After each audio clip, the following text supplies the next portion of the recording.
Hey everyone, welcome to Retaliatory Strike. Today we have a game between myself, Ryan, playing Infernals, and Cryx playing Mercenaries.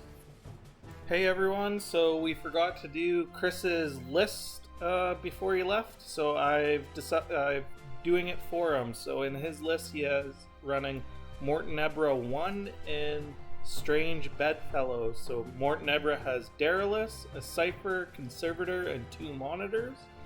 For solos, he has Prefect Hypatia, Scrap Thralls, Steelsoul Protector, 2 Void Archons, Widget, the Tinker Extraordinaire. And for units, we have 2 units of Negation Angels and Asphyxious the Sanctified with a Shrike. The idea with this is the Negation Angels have like a really long threat range. Asphyxious can hand out the Dark Shroud to models with him and his Annihilation Servitors, and the Void Archons can stop me from getting souls and also hand out that armor debuff. And then the monitors and Conservator and Cipher, they get really decent with everything. I believe they become Mat 8 after I've hurt stuff around them, which is really decent. But that is Cryx's list. Hey everyone, I'm Ryan. Today I'm playing my Infernals list. It's Omodamos in Dark Legacy. He has a Soul Stalker and 2 Tormentors for his battle group. Aelin Runewood, the Hermit of Hengehold, Nicia, the Hound of the Abyss, Saxon Orrik, 3 Wretches, 3 Umbral Guardians, and Valin Hauke for solos. For units, I just have a maximum unit of Cultist Band with max Sentinels and Orin Midwinter, and I've brought the Infernal Gate as well. The idea here is having a pretty decent starting battle brick, and then a bunch of solos, so then throughout the game I can summon off of them into whatever I want to plan out with for what's I see across the board. And then the Umbral Guardians for defense against shooting, because that's one of the weak points of this list. In the pan here, after the Infernal Gate there, I just show all the other possible beasts that I can summon in. That's my list. Deployment. So we rolled off, and I won the roll off and chose side because I didn't want to deal with the acid and the burning forest as much as if I was on the other side. And then we go into Cryx's deployment. So I put Mortenebra pretty much on the bottom edge of that bottom zone.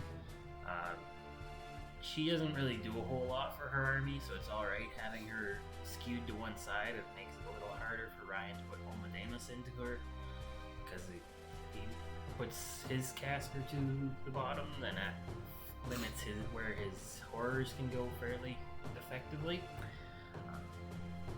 which is I'm perfectly fine with. I do have a lot of flying models in this army, and between Mortenebra and Overrun and the Conservator, I'm fairly Pathfinder neutral. So I don't worry too much about the fire or the acid. I'm going to put Void Archon top and bottom and Gaspy in the middle, because they're all my Dark Shroud pieces. I need them to get the damage up to a reasonable level. And I got a bunch of Angels, so they're going to be advanced deploying in reaction to what Ryan's doing, with probably a unit top bottom. So for my deployment, I'm putting Omodamos right up the middle with Valin Hauke to get that Tactician bubble out, and the Hermit right beside him, so then I can be giving him essence throughout the game. I have 1 Tormentor for each going into each zone, and then I put the Soul Stalker along the bottom there because I want it to go and possibly threat Mortenebra with the Constrict and auto hitting. It can be really mean to casters. I put in the Wretches in behind the Tormentors and Omodamos, and then I put the Gate up in the top zone there. I'm seeing that all of his heavies are kind of going towards the bottom there, so I feel like the Gate will be able to affect that top zone and help me clear it a little bit, hopefully. And then I just put in all my cultists spread out as much as possible amongst my lines there. So definitely a big help having Orin with the 8-inch command instead of the 6 of just the regular unit. And then we get into Chris's advanced deploy. So I want a unit up top, threaten the gate. I want a unit at the bottom to threaten Tormentor, threaten Omodamos, threaten maybe a Soul Stalker. And so Prefect Hypatia goes in the middle, keep that apparition on everybody, and out go the Angels. They're pretty hard to shoot, so I feel fairly safe with them, but there are AoEs in Ryan's army that I don't want to get too close together for. For my advanced deploy, I'm going to put Nicia where I think she'll be able to get some shots at something that runs up this turn, and then I put Saxon Orrik where he can go get a Desolator summoned on him to extend the line of sight blocking from that forest. Cryx, turn 1. Alright, so standard turn 1, let's do some running. Ryan has a couple guns that I need to be aware of, but nothing super threatening, at least not to the Angels. But they are all AoEs. Angels do not like blast damage. So I'm gonna just move them up fairly conservatively. I want to put the Conservator in cover, because I know that's probably where I want Mortenebra to go. I'm gonna put Void Archeon in that cover because extra 4 defense is always nice. The other one in the cloud, staying just out of the threat range of the Infernal Gate because it can run and engage the Infernal Gate. Put some sweet Dark Shroud on the gate if I want, or can do something else. I want Prefect Hypatia behind the objective because, again, she's harder to shoot. She's a little harder to kill with the blast damage, but the objective can't be targeted, so she's not going to get blasted very easily. And all my support solos are just running in behind. Gaspy's going up, his balls are going up. Infernals, turn 1. So it's gonna be a pretty standard turn, so I roll up some souls and get 1 soul on the gate. After that, I'm looking and Nicia can't take a shot, so I shoot at a Negation Angel that will let me get some blast onto Hypatia as well, so I'm gonna try to chip some damage in early with that. So I move Nicia up, take a shot, and I hit, which removes that, and then I do, I think, 2 or 3 points of damage to Hypatia. And then Nicia is going to sprint over to the side there, stay out of threat ranges. I then move up Saxon Orrik, who takes a shot at a Negation Angel and misses, and then repos forward. After that, I am going with Omodamos, who walks forward, puts up Synergy. So he's moving up the middle of the board here where he can react wherever he wants, and then summons a Desolator, which puts down a flag, or a cloud, right next to that burning forest, so it blocks a little bit more line of sight. After that, I'm asking threat ranges on the Angels and between Apparate and getting extra charge range from Bloodthirst and everything. I decide to run my Soul Stalker up behind that forest, so he can't see out, but they can't see in to get him. Because with the feet turn, he's going to have a lot of movement, so he can cover most of that zone. I have one Wretch walk up and do his thing where he hands out stealth and then goes to base with Omodamos, and then I put Runewood and Valin Hauke base to base as well. And then I decide to run and body block Omodamos with a Tormentor, so then those Angels that are within threat range can't get on Omodamos. I then run up my Cultist Band, who is spreading out as much as possible, so then they can react wherever they need to go. Back up the Desolator, and then I take some shots trying to which auto-miss, trying to drift them into his lines from the gate, but don't get anything. Mercenaries, turn 2. Alright, so we got some apparition moves here. I got a couple things to go for. That gate is sort of in range, but there is a Tormentor in the way, so I'm not sure I can actually get at it reasonably well. I'm gonna take a few gunshots and see where all the Umbral Guardians end up popping out. The bottom unit, even with their extreme threat range, there isn't really a lot of good targets for them, and I don't want them to go too far ahead because my jacks are slow. They are very speed 4, and giving Ryan a chance to eat all my angels and then come into my jacks and not have to worry about them doesn't seem great for me. So that bottom unit's probably just gonna wait, but we'll find out. And I'm measuring a couple things for my guns. The monitors don't really care about that cloud because they got true sight and Ryan's not standing in it. I'm gonna run up a scrap Thrall on the bottom, have him ready to maybe be sacrificed, maybe charge something on a flag. We'll see. He's a busy guy. So you moved up a Void Archon, and I got a counter charge on it, but I ended up missing. Yeah, so the Void Archon on the top, I forgot about counter charge on the Tormentor. Don't forget about counter charge. But luckily he's Def 14, so he gets to survive that, be just fine, and he's gonna make a spray attack, and then he's gonna punch up on the Tormentor a little bit.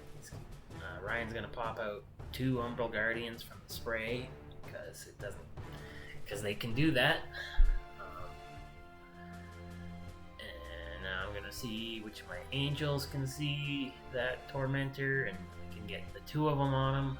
The other one just doesn't really have a good target, so she's gonna end up running in behind everybody. Maybe she'll be still alive after the thing is done.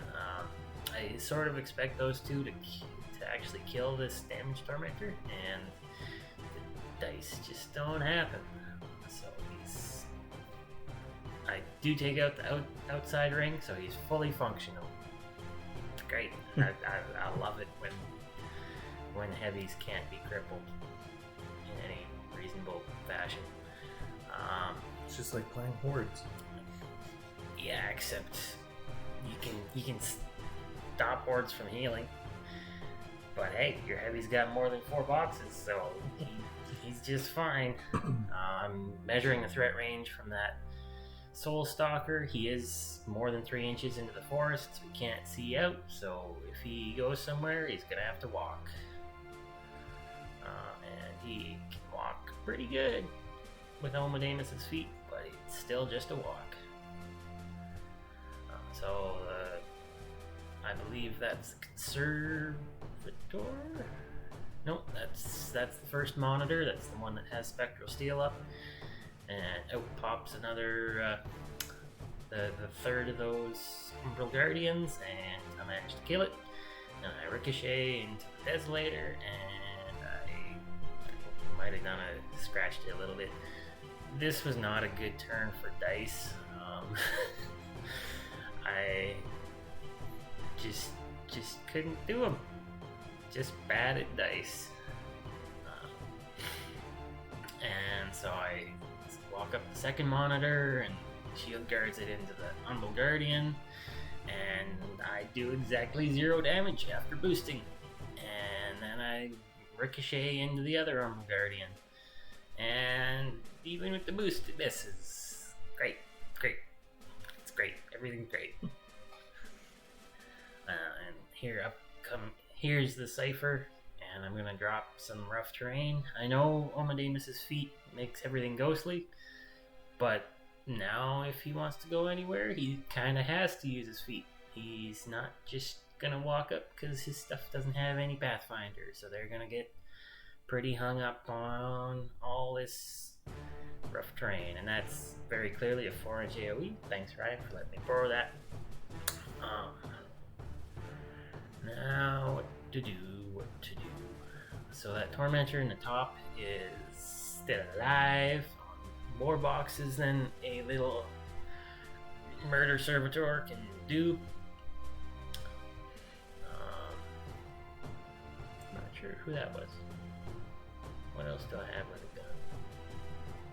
Oh, Widget walked up. She ancillary one of the monitors, and I managed to kill the other Umbral Guardian. So Ryan's only got one left. So my Void Archon walks up and sprays a cultist, because, man, they're spread out. So it sure looks like there's 2 units. There are not 2 units of cultists. There's 1 unit that is very spread out and very much has self-sacrifice. There goes a Void Archon. He is in threat range, with a walking threat range of that Soul Stalker. Great.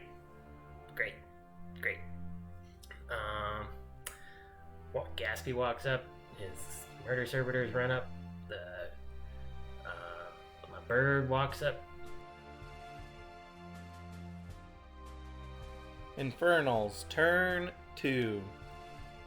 So, pretty good turn here. I'm gonna sacrifice a guy, go back up to full essence, and then upkeep synergy. I know that this turn is gonna be my feat turn, but the first thing that I'm gonna do is go with the Umbral Guardian to see if I can kill this Void Archon up top. So the Umbral Guardian charges and hits the charge, and with the Weapon Master POW 12 ends up one-shotting the Void Archon, which is really good. So then I use the Buckler on the 1 Negation Angel, which hits and removes that as well. So that Umbral Guardian had a really good turn. After that, I am looking what I can do here. I know I want to clear out this top zone so I can score that at least, and I'm trying to plan out all the places that or where Omodamos needs to stand to be able to affect his whole army for his feat. So just thinking it through here. Move up a Wretch, which I know is going to be summoned on. I move up Omodamos and I feat, and we decide to move the rough terrain things because it's not going to matter. Everything's going to have ghostly. So I summon a Soul Stalker on that Wretch there. And I'm going to feat. So now I've locked horns up, synergy, and everything's +2 speed and ghostly. So I walk up Runewood, I curse the top unit of Negation Angels, and then I take a hand cannon shot, which I miss, and I'm trying to decide if I want to repo 3 inches back, but I end up staying where I am. And then after that, I go with Nicia, who is now speed 9, so she walks into the back arc of that top Negation Angel, lighting herself on fire, which is a little bit risky. She could get one shot by some fire next turn. But I stab the Negation Angel, kill it, get a quick work into the Scrap Thrall on the flag there, kill that, and then I can sprint onto the flag, and then the only model that is going to be contesting is the Steelsoul Protector there, so I just have to work out how to remove that, and I can score that flag as well. I move up the Tormentor, who eats the Negation Angel, which then to get me up my synergy stacks. So now I have 1 synergy stack, which is good. I'm probably going to need most of it to have my Soul Stalker kill a Void Archon.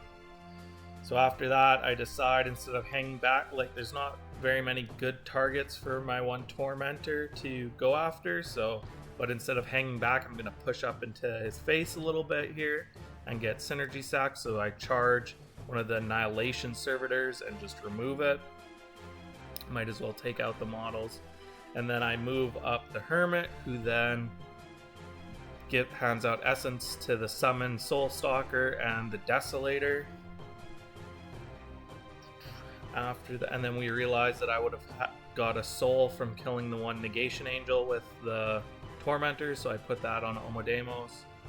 I then move up the Cultist Band, who then fuels up all the horrors there to full. So now they're going to be fully effective, or the Desolator at least.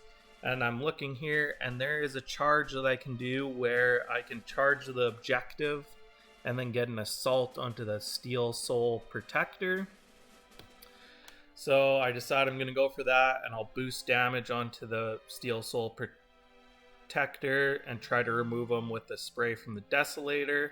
So I charge the objective, do a spray, hit the objective, do a little bit of damage, I think 1 or 2 points. I boost to hit the Steelsoul because I need a 6, and then I boost damage and I blow up the damage. So I remove that. So now I'm going to score the top zone and the flag, and I'm going to be running a solo onto the bottom flag, so I have at least 3 points there. I do all of my charge attacks and my bot attacks into the objective, and I do end up removing that as well here with my last attack.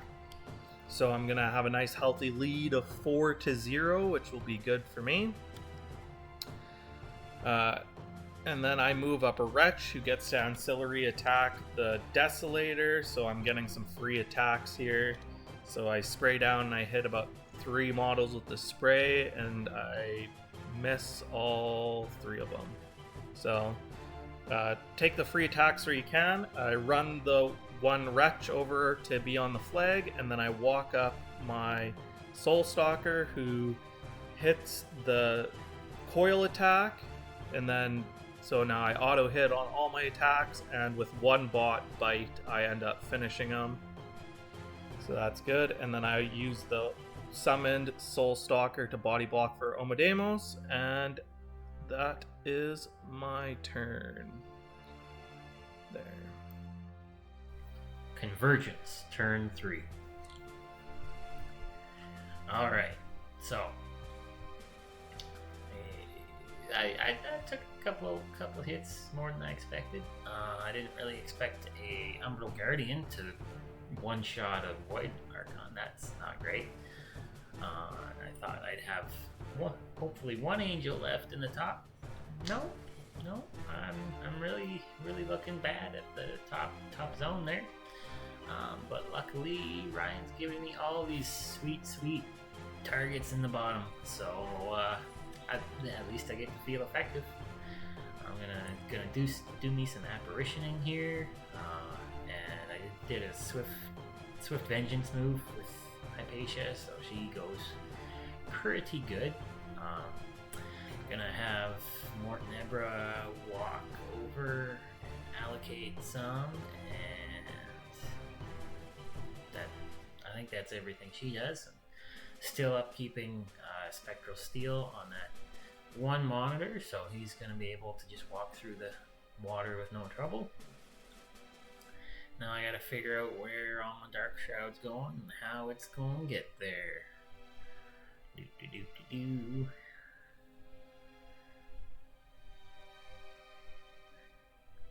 Because I really do want Dark Shroud to counteract Locked Horns. Infernals aren't super durable heavies, but they're pretty high armor, so they're not insignificant to kill. So here they're going. The one ball goes, engages that Tormentor, no counter charging on Gaspy. Gaspy's gonna roll up and beat the snot out of a Soul Stalker and camp a bit so that he's not easy to deal with. And Conservator gonna walk up. He's real angry, and I gave all of my focus to him. He can walk up and he can pass it along. So the mat 8 because of Hand of Vengeance is still pretty good. And I do a bit more damage than I expected, so we have a bit of an argument here on whether I can give up my second initial or not. And we do some debating and eventually decide no, we can't. Ryan looked it up later, found he Actually, yes, you can give up initials. The way it's worded in the rulebook is that you have to make both of your initials. There's an infernal ruling from 2016 that says that you can give up your initials.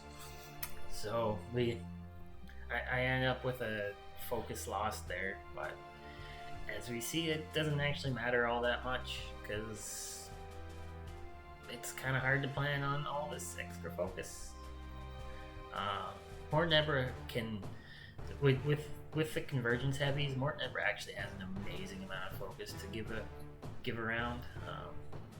Just because she's got that empower, she's got sacrificial lamb, she's got interface, just so much focus everywhere, which is good. She doesn't really do a whole lot of anything else, but she's got focus, and sometimes that's all you need. So the Shrike trampled up, he's gonna contest that flag, contest that zone, and hopefully be non-trivial to kill. The Monitor's gonna walk up, gonna beat up on a Tormentor. I think that Murder Servitor hit, so I did 1 point of damage. Good job, buddy. The Monitor's also gonna help keep Gaspy safe. Makes it pretty hard to find a lane there.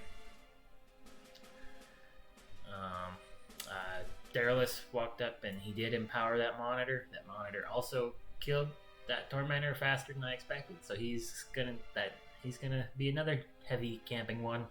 Oh boy.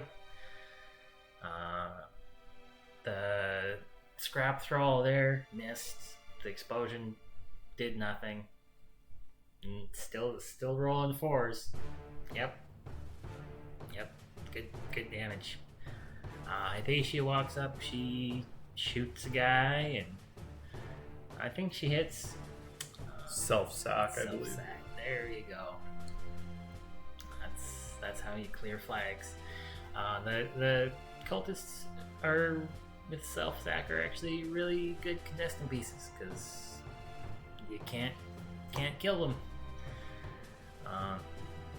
Other Monitor goes in, beats up on the Desolator. Yes. And the Cipher is gonna try and shoot Nicia, but can't get inside of her stealth range.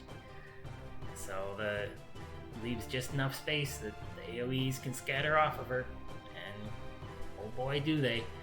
The first shot was Flare, missed. Second shot was the damage, also missed. Luckily I didn't kill my own Scrap Thrall.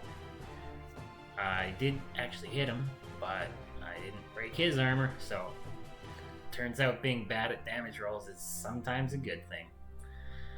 So, because I need to clear that cultist, I'm going to charge 2 angels into him. And that way Ryan can decide whether he really wants to make me roll it or not. I did feat with Mortenebra this turn, so I do get the rerolls, so I'm probably going to do it. But actually, I re-rolled on that Scrap Thrall. I re-rolled the damage. The first roll did kill it, but I re-rolled it and then rolled worse. Infernals, turn 3. So, I start off the turn by rolling fire check on Nicia, who survives, which is great. And I know all I have to do is score 2 points and contest all of Cryx's, and I'll win the game because he could only score 1 point last turn. So I start with the Tormentor, who eats that Scrap Thrall, and that's his entire turn, clearing that up. So now I'm scoring the top zone, just have to clear out. There is 4 models, the 2 Negation Angels, the Scavenger, and the 1 Annihilation Servitor in the zone. I didn't realize that Servitor was contesting. I thought it was the other Negation Angel that was contesting, but we'll get to that. So I charge up Hawk, who impacts 1 Negation Angel, kills it, redirects the charge onto the other, and kills that one as well. And then repos into the zone to contest. So now I just have to clear out the other models. I have Runewood, Hand Cannon, the Widget, and then curse the other Negation Angel. I have Omodamos. I pay for a Flashing Blades, kill the Negation Angel, walk forward, and I'm going to kill that Scavenger with my attacks here. And at that point is where I realized that I'm just out of 2 inches of that Annihilation Servitor, so I have to do a Breath of Corruption to do it. So I pay and I boost to make sure that it happens, and then I buy an attack on the other Servitor. So then, because I wanted to clear it up and see if my Soul Stalker with 2 stacks of synergy would be able to finish off Asphyxious 4 with he had quite a stack of focus with him. So I boosted to hit the coil on the charge because I want to make sure that all my attacks auto hit. And I hit and I start buying attacks. And that's when I realized I could have used the Hermit for -2, but he survives. Afterthoughts. So, what was I going to say? Afterthoughts. It was a really fun game. Was really interesting to find out the actual ruling, because I've always played it that you had to do all initial attacks for your combat action. So it was good to find that. I feel that I did the right thing by pressuring that top zone a little bit heavier than I probably needed to, and that ended up scoring a bunch of zones. Is there anything that you feel that you should have done drastically different in this game, or you feel that your game plan would have worked as long as you rolled better and killed a Tormentor in the top zone, top of 2? Well, had I rolled better, that would have been nice. I definitely shouldn't have put the second Void Archon to spray down that cultist, because losing a Void Archon for the price of 1 cultist doesn't feel very good. But I didn't ask. I didn't read your list. That's entirely my fault. Don't be afraid to ask questions, kids. Yeah. Like, it's open information. You can ask things all Big the time. because I know I had the surprise of I hid something behind a forest, and then you started your turn, and you're like, now I apparate, and I was, oh, that's didn't realize that was part of their threat extension, was that they apparate. But so we both had a little bit of a mix up on some rule, or missing some rules, but overall I think it was a fairly tight game. Yeah, no. Strange Bedfellows is very interesting because Flame in the Dark, I don't feel is great into Infernals. There's a lot of living models, and yeah, there's the Archons that keep you from getting souls, but Infernals has ways to deal with them. Strange Bedfellows, it's all just robots. You don't get to snack us, you don't get to heal, and the Void Archons mean you don't get the souls, and because you killed both of them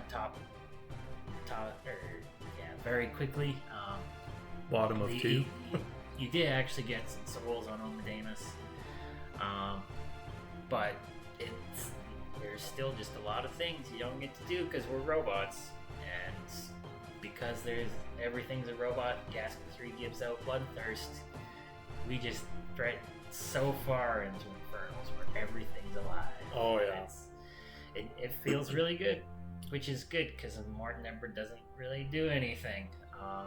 So I've seen on the internet that Mortenebra is not a good caster to play. Do you feel like that holds up, or that you need a certain play style to play her, or? I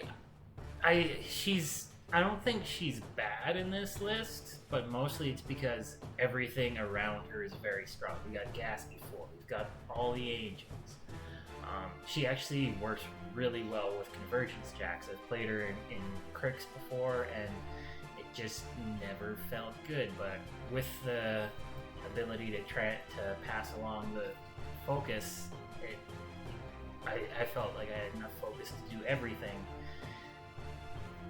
but she doesn't do anything. She has Overrun. Overrun's a really good spell. It's really hard to use, especially when you got Umbral Guardians that I can't kill with boosted attacks, but I actually never casted this game. I felt like I had enough threat extension with Bloodthirst, and I was going to let you, because all my heavies are speed 4, you're going to get there first anyways. So I really didn't have a whole lot of purpose with it. And she doesn't boost damage. She doesn't boost a hit. Her stats are pretty bad. Mat 6, Rat 4 is not great. And because they're Convergence Jacks, all your heavies are Mat 6, Rat 4. It's rough. And her feat, yeah, it's really nice for making everything more consistent. You get the re-rolls, so you can count on things hitting more than they should. You get the damage. You can expect to not get as many really low rolls like I did before my feat turn. But that's it. You're not Striker 1 who's spiking everything +5 armor. You're not increasing the damage like Scar 1. You're not doing anything really. It's just everything you wanted to do is slightly more reliable. and that's it. And I feel she's just not actually that interesting to use. She is the least interesting part of the army. Oh yeah. And focus battery for the most part. Yeah, and like you're playing Omodamos who walks up and smashes, and I feel like that's way more interesting. He actually does stuff. He kills heavies and kills lights, and he casts locked horns, even has synergy. Yeah, he does stuff. Having seen how mean Overrun can be, I think it's can be really good, but with the whole Umbral Guardian, the being able to shoot and kill something easy isn't always a guarantee. And being Rat 4. And that too. It doesn't take a lot to make things very hard to Rat 4 to hit. Even like when you stick a Def 11 heavy behind a wall, and oh boy, I need an 11 to hit you. Yeah. And then for me, I also really want to. If you haven't tried a Soul Stalker with Omodamos, they're actually a lot of fun because they get crazy fast, like speed 9 on his feet turn. They can hit fairly hard. Like if you get synergy stacked and get the Desolator spray on something, it's effective POW 21 hits that auto hit if they hit their constrict. So I've caught tons of people with surprise Soul Stalker to their caster, and their casters lives on defense, and all I have to do is boost the charged coil, and then I just auto hit and eat casters, and it is a ton of fun. I know the internet says that they're not real heavies, but they are a lot of fun. If you don't like them, I suggest playing with them a little bit more. They're one of my favorite horrors in Infernals. Yeah, but you put a Soul Stalker in pretty much every list, and it's pretty terrifying. They're actually pretty good. Yeah, it definitely gives you a threat. Like, they have native stealth, so then like some shooting isn't going to affect them. They have Pathfinder natively, so then you don't have to worry about terrain as much. And then they're just crazy fast too. Like, they're speed 7 heavy, defense 13, which is like really decent. And then, like, especially with Zadaroth, and you feat and their defense 16 and they get to be placed. I've played a game into Trollbloods where it ate through about 6 heavy activations because I kept teleporting out of combat into combat with something else. And then, so it's, people always say that it's not a real heavy, but with, like, every Infernal Master can do at least a 5 or 4 point armor swing, which makes him hit at 19s, which is decent. And then if you get the Hermit in there as well, there's another 2 on top of that. So yeah, I think they're really good. And do you have any last parting thoughts? No, it was a fun game to play. I lost because I made a couple mistakes, and sometimes that's all it takes. And went a little bit too heavy at the bottom, I think. There were a couple things I should have done, should have remembered, should have not forgotten, should have just rolled better. But no, I had fun. It's always fun getting my teeth beat in by you, Brad. Other than that, thanks for watching. This has been Retaliatory Strike.